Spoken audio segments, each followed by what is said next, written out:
生命的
Yeah. Andy from down south. Yeah. Yeah.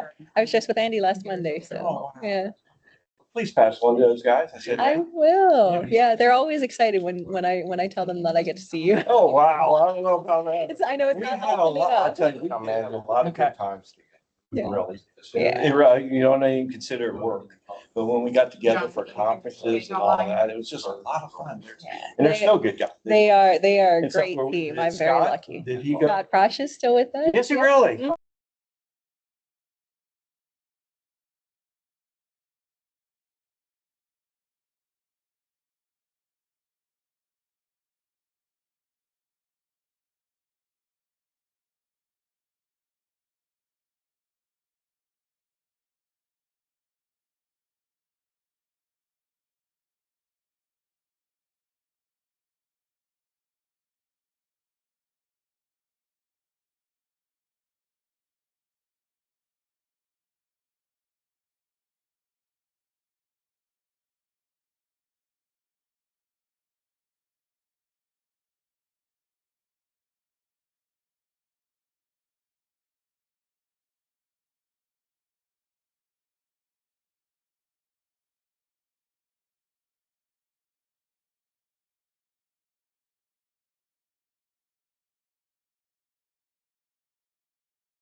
Everybody online. Yeah.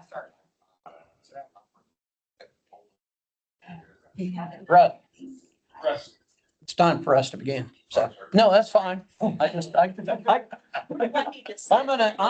on a time crunch today. I've got to get to Hartford Cities, with the governor today too. So I wanna, He won't wait on you. Right here? no, he won't wait on me. Governor Braun's not gonna wait on Steve Jones. So I need to get up the road later on this afternoon. So need to get things rolling. I appreciate everybody being here today. Looking at going over the agenda, let's call to order and take our roll call. Steve Jones, Here. Matt Wells, Here. Stephanie McKinney. Here. Matt Bilkey. Matt Bilkey. Jeff Larimore, Present. Sean French. Sean French, Present. Bruce Palin. Bruce Palin. Aaron Sims, Here. Travis Tushane, Here. Myra McShane. Here. All right, thank you very much. First thing, just some general reports from the chairman for myself.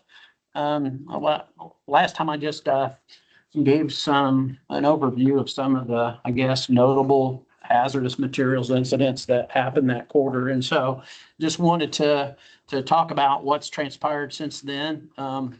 Fort Wayne, Allen County had a soybean oil spill. Leaked from a semi trailer for 3.5 miles from Lafayette to Superior Streets. And so that was kind of a 3.5 mile spill that going to turn it on and dump my load, I guess. There was I-65 at the mile marker 209, there was a vehicle that was struck, and it was transporting computers with lithium batteries. And it caught fire, which anything with the lithium batteries, as we know in our industry, takes a lot of water, a lot of time, and sometimes you just don't have, especially on a highway. On the highway, there's no water source and other than tankers, you know. And so the turnaround time trying to get tankers down the highway and fill back up and back on the highway. So let's see here.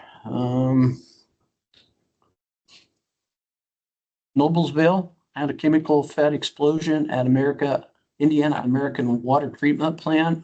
I'm not familiar with what it was, what the product was involved. But that took down. So the facility had a temporary shutdown, though no disruption in water service occurred, which is really important with our infrastructure. You know, as I always, the things that provide infrastructure to our communities, we really need to make for sure that code-wise, their emergency plans, we don't want disruptions to water service because besides drinking water, they're supplying hospitals and nursing homes and all that type of thing. And then the other one, it was kind of noteworthy, was a magnesium fire that we had down in Newburgh, Indiana, that burnt a couple days and had some little bit of runoff with that. And so that kind of, anytime you have a fire with hazardous materials, even to investigate the cause of the fire, we got to render it safe before our investigators go in. So that was kind of one of our roadblocks temporarily, as to waiting till everything was checked out and made sure it was safe to, let our fire investigators get in there and see what was going on with that. So anybody aware of anything else notable as far as hazardous materials? We just don't hear about them, so I have to start Googling around just to see what's taking place, because not everything gets reported to us. It doesn't have to be if it's a small spill, but generally, like Marion County wants to know about it just so you can police the cleanup, but not every county health department does that, So in Marion County, we're blessed to have a health department that helps do that. But in Volunteer, Indiana, there's in the health departments there, they don't do anything with hazardous materials. So, all right. Okay. The next thing on the agenda is review and action of August 11th meeting minutes. Has everybody had time to look over that and give a motion either to approve, amend, or do something with the minutes? I move to approve the August 11th, 2025 minutes as presented. Okay. That's Sean French. I'll second.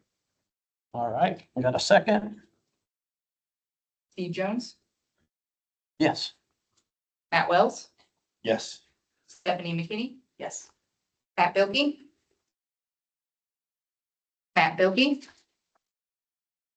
Jeff Whitmore, Yes.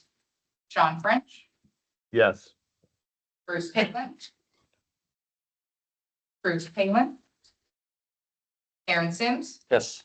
Travis Touchain, Yes. Myra McShane. Yes. All right.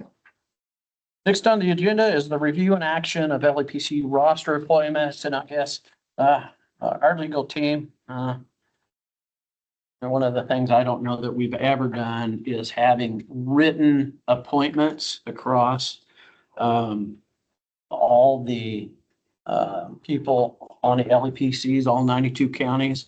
And I've spent more time in the last 3 or 4 months signing, seem like thousands of removals and appointments. And anyway, Melissa's been good to help work through that to make it more of an automated deal. I would have a stack on my desk of pieces of paper like this that's needed signed, and technology today, we need to find a better way to do that, So it's been quite the, I'd come in my office in the morning and here, I need your signature on all these. Okay, thank you. But I appreciate your help on that. So is there anything else to report on that? Just need to vote to approve. Okay, so you have, I guess, all these. We have 211 Republicans. Okay, so we're gonna do a blanket vote on it. We have 570 is the last one, so. Okay, still doing a blanket vote. I don't care if it's half the amount, we're still. About 100% then with all these, you think, or no? I can't give you a number on that. Okay, I was just curious if we're, And some of the LAPCs apparently did not get the email that was sent to everyone, so I am having to just go through our roster, when they change the roster, and ask them to send me the letters and just to let them know that we did have to change, but I think the majority of the LAPCs are trying to be compliant with this. Yeah. How many did you say there were? 200 and what? How many did you say there were? 200 and what? 211 here. Okay. The meeting should be. I'll motion to approve the 211 LEPC roster appointments and removals. I'll second. Aye. Matt Wells, yes. Stephanie McKinney, Yes. Matt Bilkey. Matt Bilkey. Jeff Larimore, Yes, I don't know. Do I need to abstain for approving Marion County or no? I approve, but will abstain from the Marion County. Thank you. John French, Yes. Ready for you. Bruce Palin. Bruce Palin. Aaron Sims, Yes. Travis Duchesne, Yes. Michael Duchesne. Yes. Next on the agenda, find name or fiscal report. Matt Wells, you're up. We start off, beginning budget was $128,707. We've spent $74,855.53. Majority of that is for employee benefits and salary and Has Connect, which is $54,500. We have a ending balance of $53,851.47.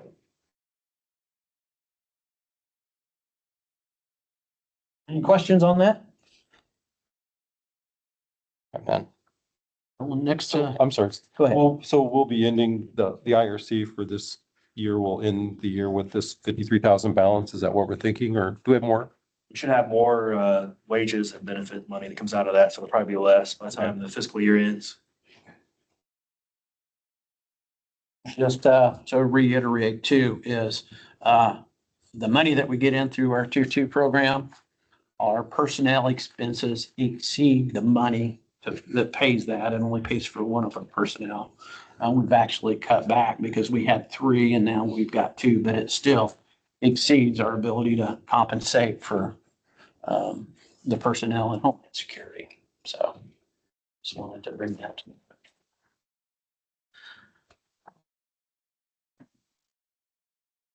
Next on the agenda, facilities report, Lauren. So far, we've collected $821,930 this year. That was $169,310 more than last year, and $14,210 collected since the last meeting. We've had 6,844 annual tier 2 reports that have been submitted this year.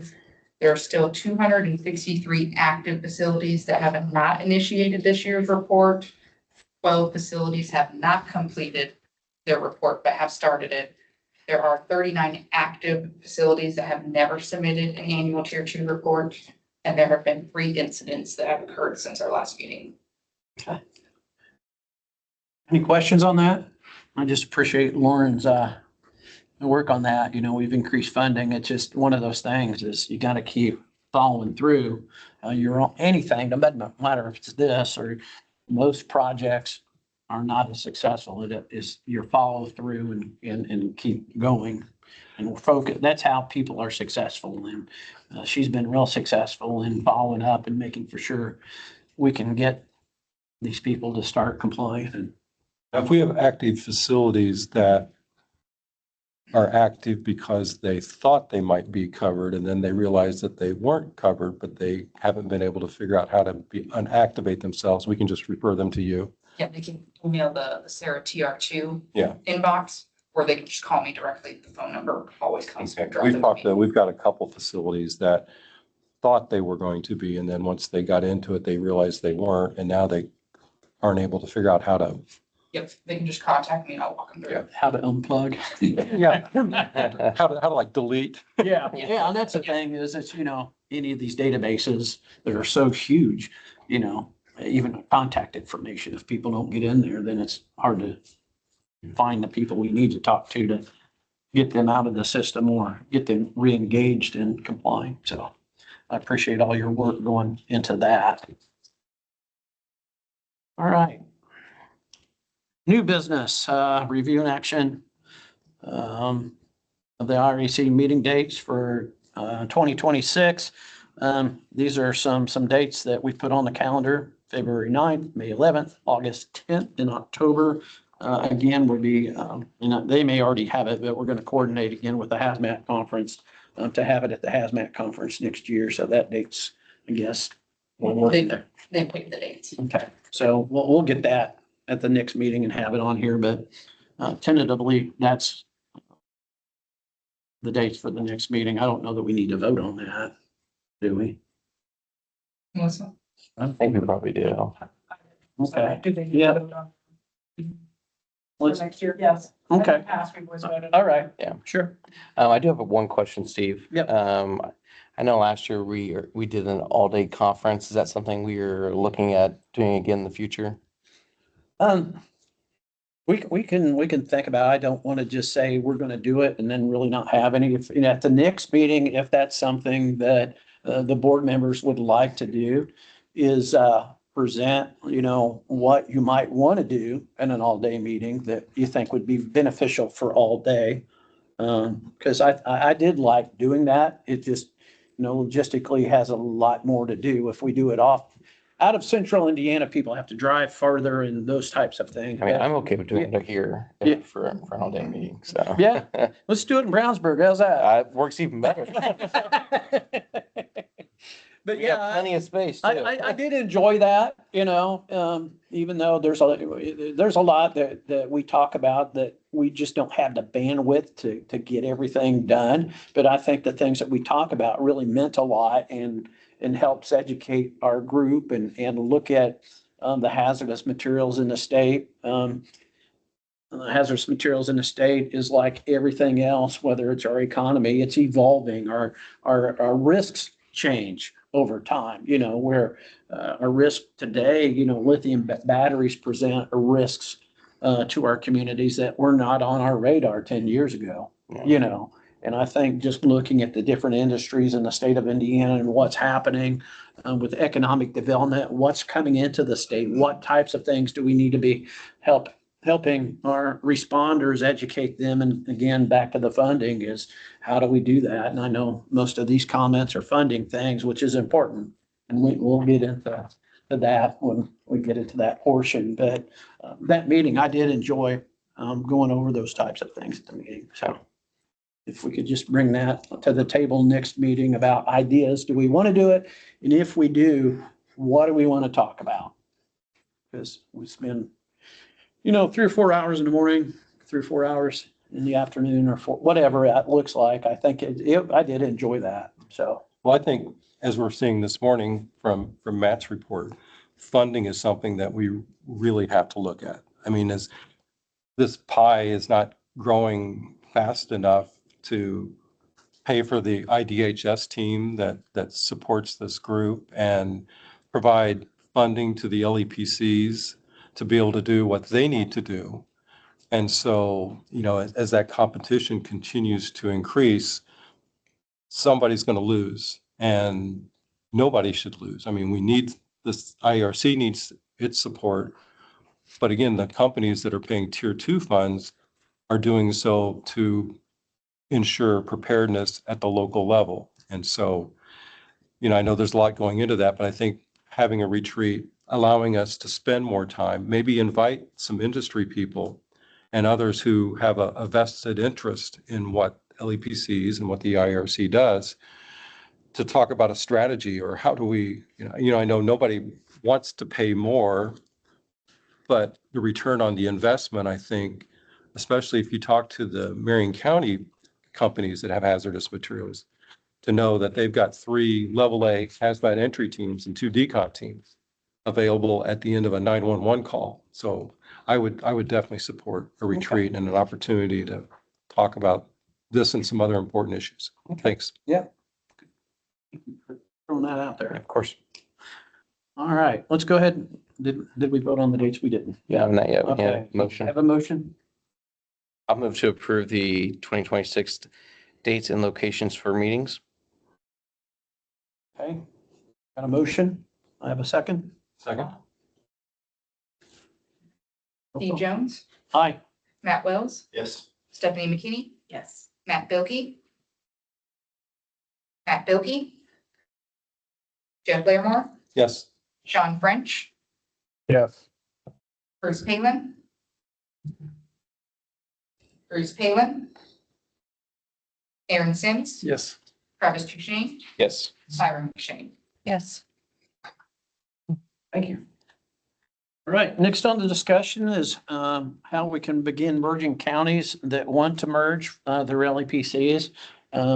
Melissa was, again, appreciate her work in putting this document together with our legal team. It outlines a framework on how counties can merge and give them consistent information on how counties can merge. And I don't want to get into the nuts and bolts of this report. And maybe next time we can get into the nuts and bolts of merging counties if they want to merge and how to do them. But can you give an overview of the report, Melissa? Yeah, so just a really quick overview of this. I started working on this last year. I put together some numbers like on page 2 of the years and then the LPTs that were compliant in those years. On average, Indiana's had about 80% compliance. Since tier 2 for House Connect was implemented, we've had a much larger response. So I think that the counties that are not compliant is a whole process, which I'll let you read in the paper on for time's sake. But one of those is being that we could allow some counties to merge. We've had interest from a couple of counties that would like to merge with other counties. I'm just going to use Brown County as an example. Most of Brown County is a state park. They don't really have any facilities, and I think they don't even have any EHS this year that is being housed or used in the county. And so they're really wanting to merge with another county and let a different county that has facilities benefit from those monies. And so in this paper, you'll find 3 different solutions to helping the counties that are non-compliant to become compliant. But one of the main ones that we're wanting to focus on, I think, is going to be merging. And so I have begun making a guidelines process and working with our legal team, also Sean. And we're going to be working on that and hopefully have it ready for Better Birds meeting. And we also have a template for just a legal document for like an organizational merger that the counties could possibly use. Because specifically, we were asked by the counties that are interested in this to get guidance from this because they don't know how to proceed. So we're wanting to kind of put together a process for them that is, recommended by the IRC, with good, solid foundational steps on how to do this. So we'll have that in February and stuff. So in 24, we only had 5 counties that weren't in compliance. Is that right? In 2024, we only had 5 counties that weren't in compliance. Yes, but that's because the IRC voted in 2024 to give the distribution monies to the counties that had some of their reports, Yeah. but not necessarily all of them. Yeah.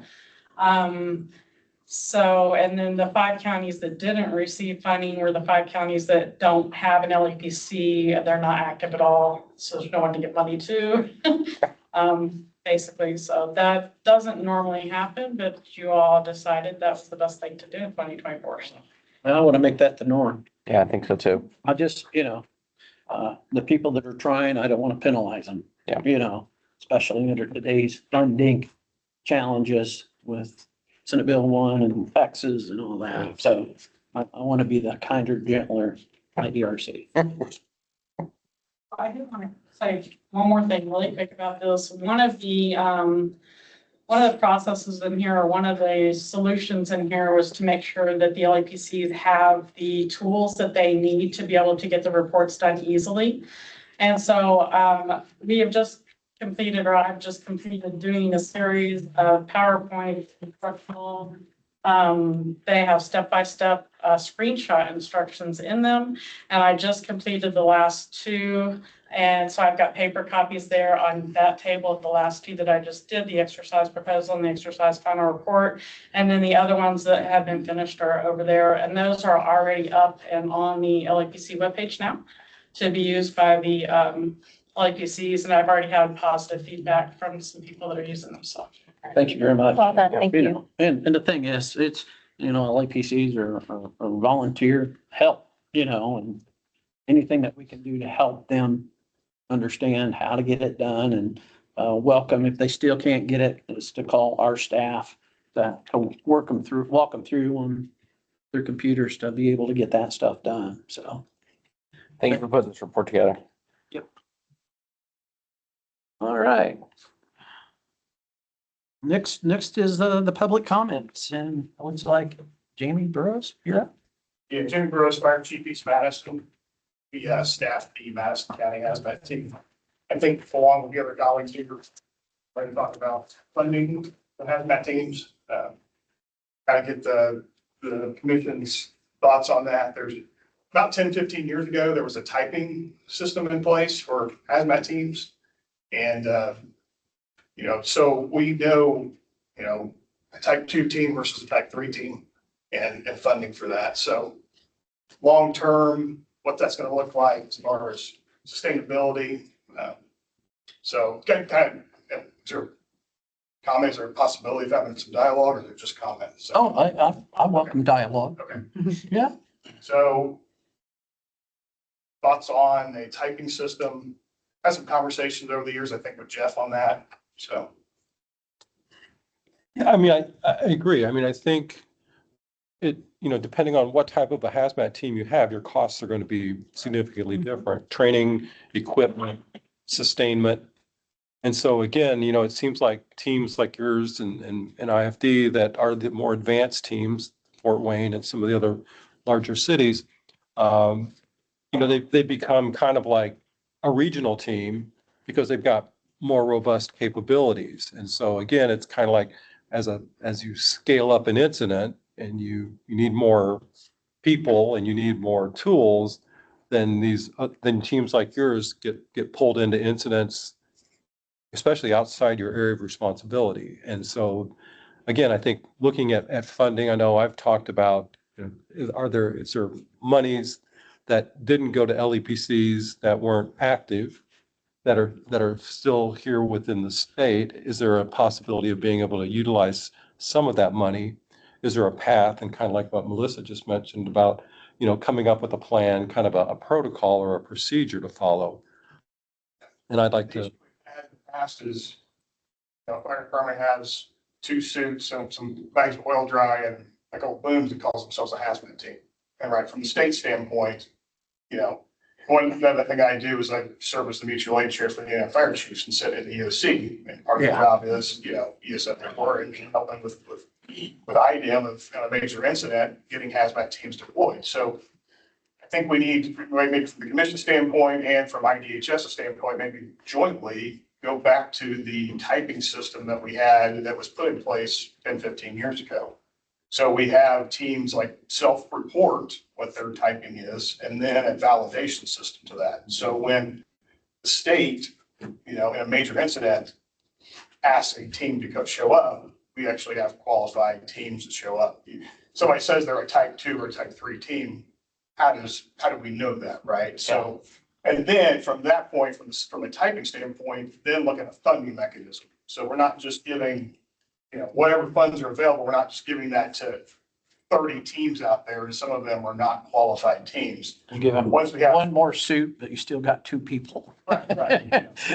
Same old analogy, 2 guys that are in a rope bag makes a rope team, right? So it's the same kind of thing on the hazmat side is we have qualified teams, which we certainly have throughout the state, Mhm. But there are some teams out there that are very small that, are very good for their local thing, but they're not going to be able to assist on a large scale incident.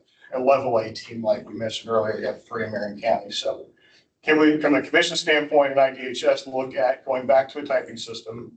And then if so, after that, or in conjunction with that, look at some additional funding. Because as you mentioned, Marshall, the Senate Bill 1 and all that stuff, one of the things that's going to happen at the local levels is special operations is probably going to get cut in some of these departments as funding comes in. Special operations being hazmat and dive and all those things, and from Kist's standpoint, hazmat. So how do we keep qualified hazmat teams throughout the state? So when the tanker truck flips over on the interstate or something major happens in the metropolitan area, we still have qualified teams to go. Yeah. So it's not only the upkeep, so. No, I do and make a comment. Is that not something like, Mark Olson, he's got the IMAC team, I'm part of that. But here you have John Schaefer, now you have Justin Stump over here with the Fire and Public Safety Academy. Can they not go back to typing those like we used to do? Yeah, they would not be the ones to type them because they're in the training academy, but our EOC, and this is where we can communicate with our EOC that we need to start typing our teams. And if they say they're a type 1, is to have them check the boxes. Do you have this, this, and this? I think that's an easy, it's work, but it needs to be done.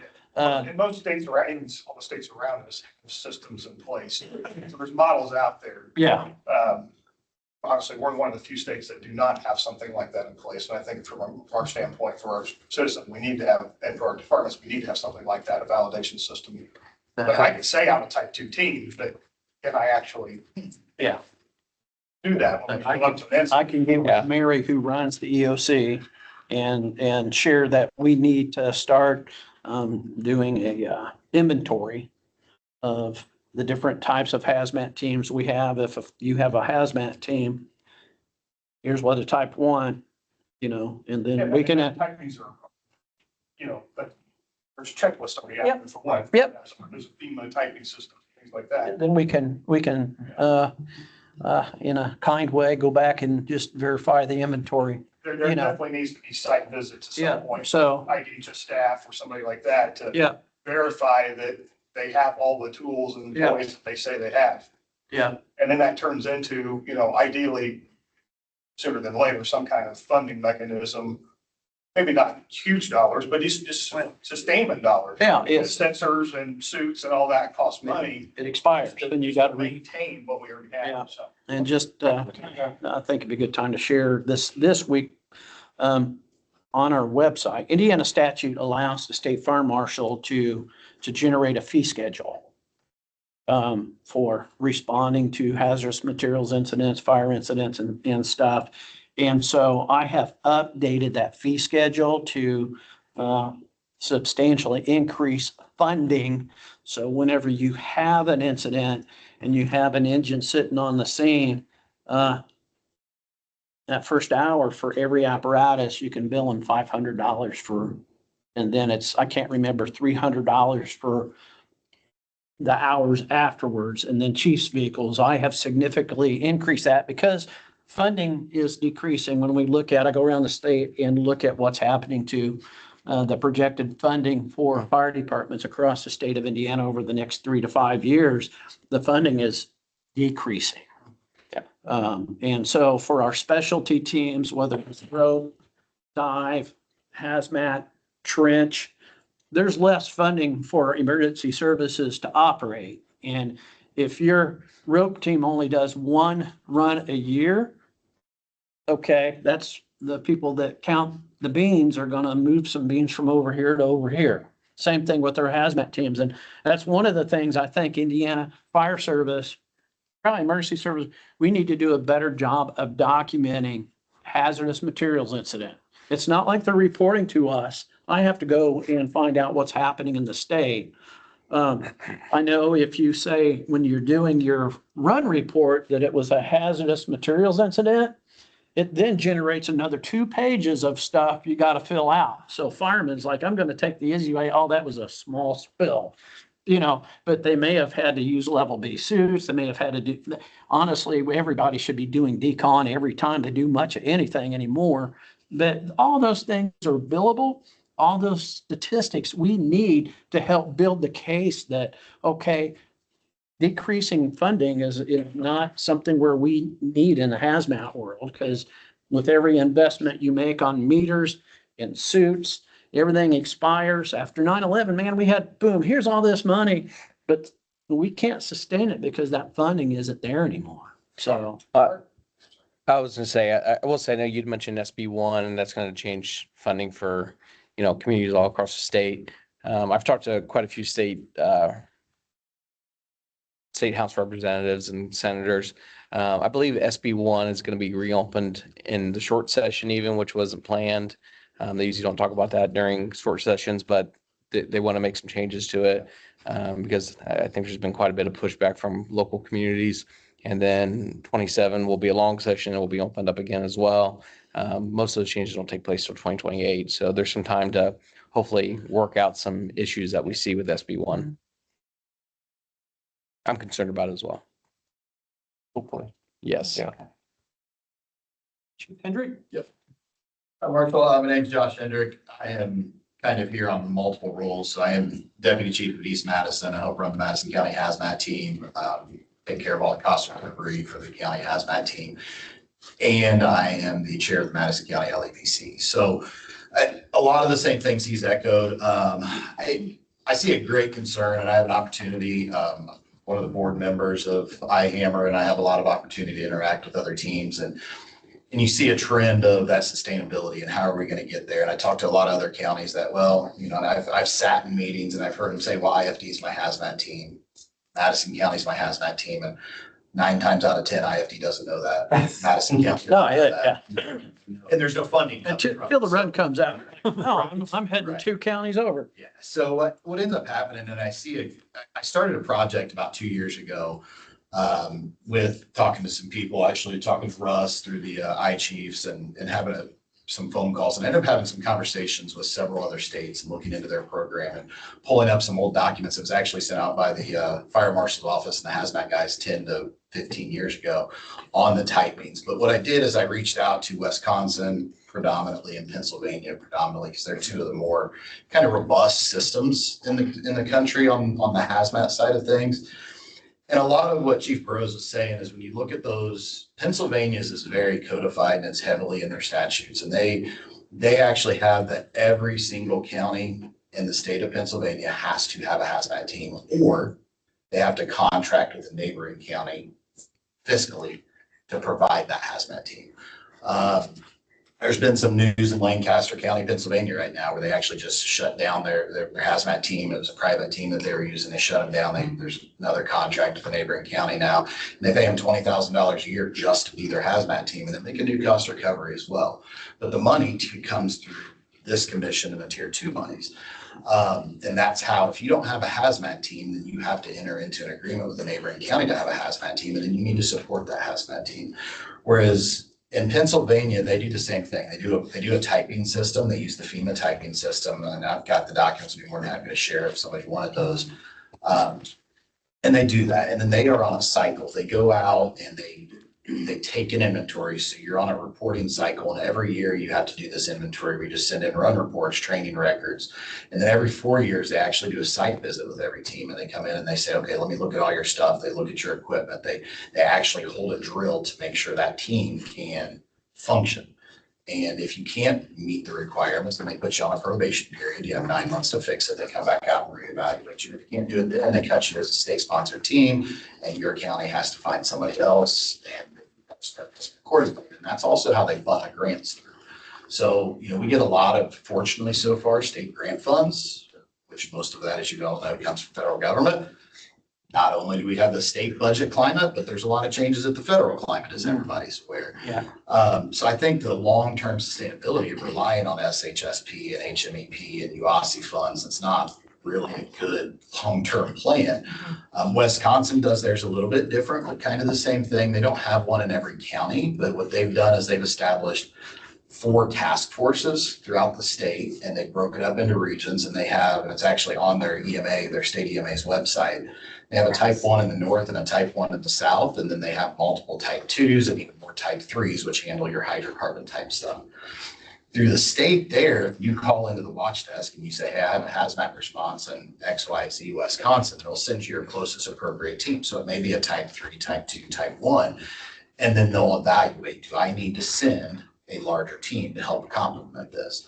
Now, in their case, there's, that brings up, in talking with Travis and IFD, hey, I'm cool. If I can become a type 1 team, but what if I respond to Evansville to assist them, and now we can't get the spiller to pay that back? So through state statute in Wisconsin, they actually have where there's a fund at the state that if cost recovery through the spiller pays doesn't reimburse, the state fund that's in there, kind of a perpetual fund through fees, will reimburse IFD their cost or East Madison their cost. That way, it's not a cost burden to the local entity to provide 2 hours away. So I think there's a lot of things that go there. In those states, they also tend to funnel. So if you put in for an SHSP grant for $150,000 and you've got no compliancy through voluntary reporting, you haven't sustained and shown that you have a team, you're not cooperating, you're not going to get awarded, because they're not just giving out funds to whoever wants it. They're making you be a player if you want it. And I think that's something, we really need to look.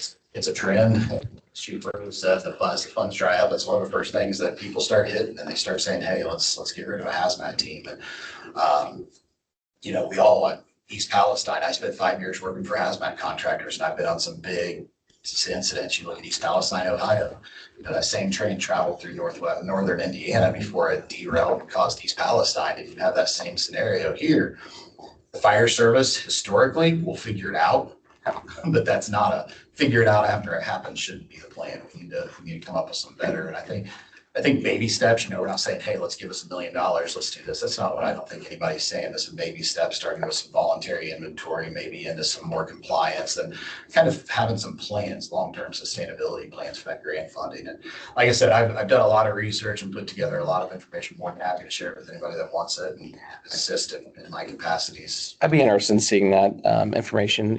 I think my only concern is you take a look at the states of Wisconsin, especially Pennsylvania. I don't know Wisconsin or Pennsylvania's state revenues, how much money they bring in, but based on the tax climate here in Indiana, I assume they probably bring in more money than our state does, since we have a very nice tax climate for our residents and citizens here. So there is less money to go around typically in Indiana than there is a lot of other states.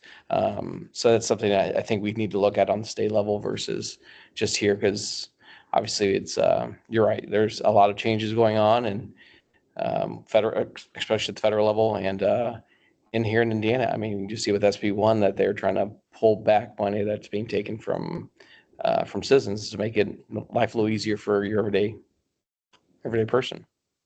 And I think to that too, like I said, I mean, funding obviously is, the purpose of all this, but more importantly, and I think the starting point is what do we have? Can we, and then you can, even just taking the grant money, can we, instead of just carte blanche handing out grant money as people apply, can that grant money be funded to a master plan versus just, oh, you want this, you want this, you want this? And both of those states, that they get the SHSP grants, and that's what they do. They funnel those through the state to say, hey, here's my recognized teams. You're my priority to get this funding because you are supporting our system. If you're not supporting our system, you're not my priority for the funding. And I think that's a good way to do it without needing that tax money. To help sustain. We've got to marry up. Indiana is like a local rule type environment. They don't like the state saying this is what you're going to do. And so, and I get that very much. I try to stay out of the locals fire service business unless I absolutely have to get involved. I want them to handle their problems. But it's just, we got to figure out how to marry the two where it makes sense, and have people, at the end of the day, people got to agree to protect Hoosiers. That's got to be the first thing that is the priority. And then start working on how that gets done. And sometimes that's not the first priority and trying to, I mean, I like the idea of requiring states to have a hazmat team or you got a contract, but to get that done in a state, you know, how many legislature people are going to say, man, that's a great idea. I'm going to hammer that one. It won't get a hearing right now, you know? So it is, and that's what we're up against, but I think we've got good people in this room and out there that we can try to make it better than what it is today. And I think it starts by, like you said, getting type teams who's really the real hazmat team and find out who the players are and then look at how we can help with whether it's funding or equipment or grants to help build that in a positive direction. I think a good, just last comment, and I had a meeting with the fire chief out towards the Henry County area. And I was sitting down talking to one of their guys and he was texting his fire chief and he was asking about hazmat response. And he said, hey, who responds to our area for hazmat team? And chief's response back to him, he showed me the text. They said, we call the state hazmat team. And I said, there is no state hazmat team. He goes, oh yeah, the guy said, my chief just said he just did training with them last week. And I said, I can promise you there's not a state hazmat team. And I actually got off the phone. I called Mike White and I was like, because he's covers that area. I said, hey man, I'm just making sure I didn't miss something. You know, the marshal put out a new hazmat team. I don't know. And he's like, no, the hazmat team is for me, Russ, and Bill. That is the state's hazmat resources. I can guarantee you we're not a hazmat team. So I think a lot of this piece is awareness too. Well, yeah, and I think, you know, Building those again, relationships. going reflecting on what Marion County does, you know, is they have some very well-trained people that can go out and be, help with hazardous materials and give them insight. You know, that's what kind of these guys do at the state level. We don't have a hazmat team, but we can bring some expensive tools to the table during a hazmat incident and appreciate that. So next on the list, is it Travis? Yes, sir. Butcher with, go ahead, Steve, go ahead. I'm gonna say, sorry. See, so as boy. Captain Travis Butcher, I'm the hazmat coordinator for you. You're kind of want to piggyback on what these guys have been saying as well and talking about what we've been talking about. I think one of the main issues that we experience, not only with hazmat, but any kind of special ops is for firefighters and the fire service. Everybody expects us to do everything. Given you call 911, no matter what's going on, we're going to show up, we're going to try to fix the problem, right? That's what we have that's there. And you're looking at budgets, you're looking at numbers on everything. Our budget for IFD, who currently has about 300 hazmat technicians, 2 rope teams, 40 extrication teams, confined space, structure collapse, trench, everything like that. Our special ops budget alone projected for next year is $370,000 to maintain all of that equipment, as well as die.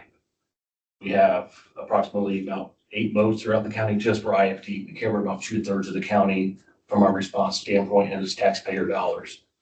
Whenever last year for hazmat, we went to Hendricks County 100 times to help them, just for hazmat alone. That's what I could find. I didn't look up for the other ones, but we are the centralized dive, rope, special ops team. We're not just Marion County, but the surrounding counties as well. In post 9/11, everybody had everything. Now they rely on us, and our problem is that we do not have full-time teams. We are EMS, firefighting first, and then we cross-staff our techs, our special ops techs, in order to provide those services to our people first, hopefully, within the outer community. So look at an engine of mine that runs approximately about 4,000 calls a year, non-hazmat. They have to cross-staff a hazmat tech on the east side of Minneapolis that should go to Hancock County.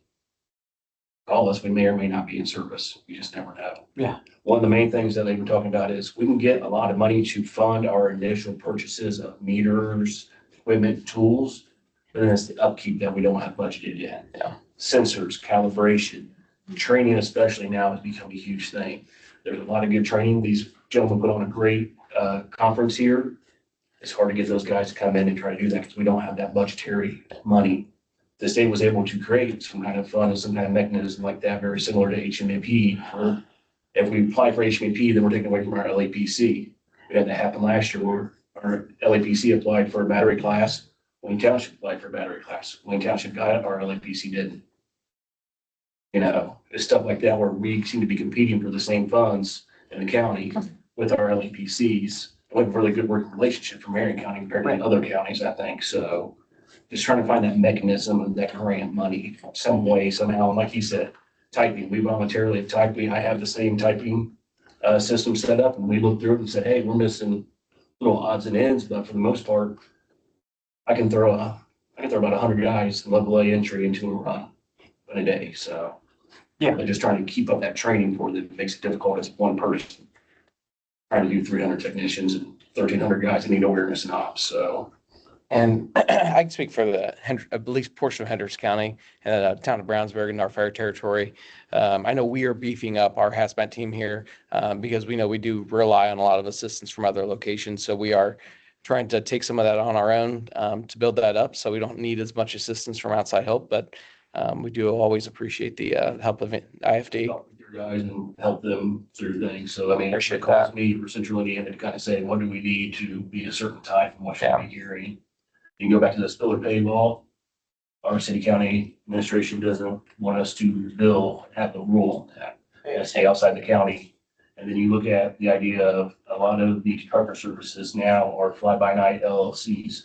So the minute they are wrecked, dissolve that LLC and create a new LLC. So there's nobody to go after. So how much money am I spending to go after somebody to hopefully get reimbursed? I don't have that. And ability. at least from my perspective, I'm creating a fee schedule and the ability to pay for personnel, for vehicles, for time. And if the locals will not bill, the state statute allows them to do that. And another thing is, when that money comes in, where does it go? Does it go into, if I'm in Marion, does it go into Marion City's general fund and the fire chief can't get his hands on it? Correct. And there's a lot of problems with the way money, because we have the ability, and with us struggling. I tend to. Is there a way to change that where those monies are funded? So There is, you can change state law, and I've submitted some ideas to give fire chiefs more of the ability, and this is, I guess, I want to throw it out to you because I haven't presented to fire service, but there is things that you can build that it goes to the general fund. And an example would be you've got to you spend some time and that money goes to the general fund of the fire department, but he can't put it where it just came out of. Is we need to change that state statute so a fire chief can move funds where he needs it. If it comes out of special ops, the 300,000, but it goes and he's not allowed to buy equipment with it, it really hasn't done any good except I've got more money here. So I think that's one of the things that can be looked at is to give the fire chiefs a better ability to move that revenue that comes in from services to get it to where it came from.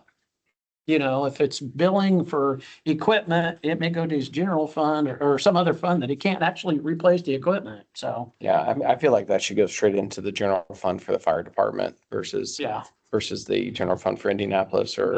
Certain that do have hazmat fund where we're regularly go get that hazmat fund that's line item for every 2-4 items. So like those for 10-year minus 10-year things. So for PPE and everything. So but it's not a universal thing because it's not a stable across there. So I have a question.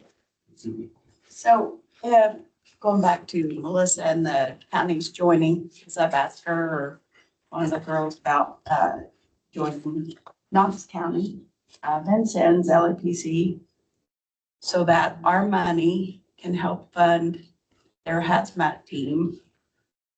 Would we be able to do that if we join counties from our LAPC money? How would we do that? Because they would be the first ones I would call because they can respond faster. Because we don't have a hazmat team. If Gibson County wanted to merge with another county, just keep in mind that Gibson County's LAPC would then be resolved. All of the distribution monies then would go to the county that you would be merging with. So you would no longer have anything, you wouldn't be able to retain even what you have in savings is I think how it's gonna work. All of that money would be transferred to the whatever county county taking over yours. the leader. And be responsible then for all of your reports and records and all of the monies from that point on until or unless your county or the other county decides to dissolve that merger. Like I said, this is part of the process that is still being worked on and is going to have to be had discussion on and eventually voted on. It's also going with the legal department, and they have to say what, can be happen and not happen, or what we can say can happen or can't say happen, et cetera. But I believe that that is starting this process and starting trying to organize it. I think that is how it's set up currently and how we'll probably be looking at moving forward with that. So. Yeah, I think if anybody's got any questions on how that gets done legally, if you could just email it to them and we'll forward it to our legal team for them to give us some guidance, because I don't want The process that to we're shoot from the hip. process.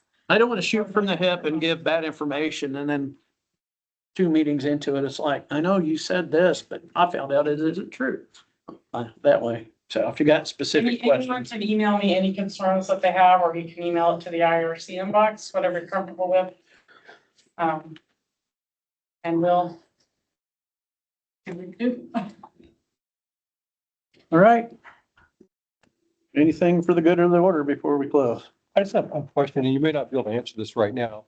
So of the monies that we collected this year, I know the state gets a percentage. Yes. So the monies that were left over that was then available for LEPCs, was any of the money that was set aside for LEPCs, did any of that not get dispersed? Did all 100% of what was eligible to go to LEPCs went to LEPCs?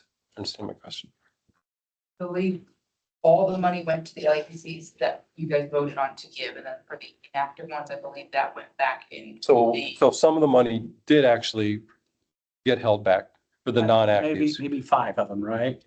Because there's like, there's nobody to give money to. Something like that, right? Yeah. Yeah, I don't know how much, but I do believe that there was that portion of the money that will automatically roll back into the. For the non-actives. So again, I think that's part of the challenge I see is how do we tap into that money? Those companies, those facilities, they pay that money to go to the LEPC, not to sit in some state account and just sit there and sit there and sit there. So I think we need, and hopefully at this retreat or whatever the opportunity is next year, to look at that and to say, okay, maybe it's not going to be a lot. And as we're hearing, I mean, I don't think the expectation is for a lot, but if it can help with one sensor, we bought Travis some gloves. My boss always felt that it was very important that firemen, the hazmat people that are willing to take that risk be properly protected. And so, again, I think that's, if we can look at that and maybe look at a path forward. I've heard some really good ideas this morning about making sure that the teams that are looking to fund can do what they say they can do. And I think that's extremely important. So thanks. All right. Anybody have a motion to adjourn? Do we need to go through the next meeting on here? Well, next meeting is February, 6th. Is that what I saw? February 9th. February 9th. Do the next meeting. Okay. I just want to confirm with it's Yeah. on the agenda. Yeah. 1:30. Yeah. All right. Move to adjourn. This is Sean French. I make a motion to adjourn. Perfect. Steve Jones, Aye. Matt Wells, Yes. Stephanie McKinney, Matt Bilkey. Matt Bilkey. Jeff Larimore, Yes. Sean French, Yes. Bruce Palin. Aaron Sim, Yes. Travis Jane, Yes. Myra McShane. Yes. Meeting adjourned. Thank you. Thank you. All right. Thank you.